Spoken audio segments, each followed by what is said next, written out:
Rus tilida so'zlar murskoy, jenskiy va sredniy rodlarga ajratiladi.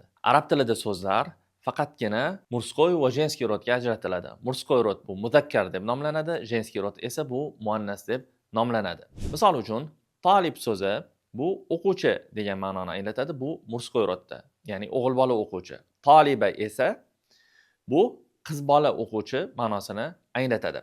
Savr so'zi bu buqa degan ma'noni anglatadi. Baqara so'zi esa bu sigir ma'nosini anglatadi. Bizda yana kitab bu murskoy rodda kitob so'zi. Haqiba sumka so'zi esa bu jenskiy rodda hisoblanadi. Qiziqarli ma'lumot, arablarda shams ya'ni quyosh so'zi muannas ya'ni jenskiy rodda. Qamar so'zi esa ya'ni oy degan ma'noni anglatadi. Bu murskoy rodda ya'ni muzakkarda. Ushbu videoni arab tilini o'rganishni boshlamoqchi bo'lgan do'stingizga jo'natib qo'ying.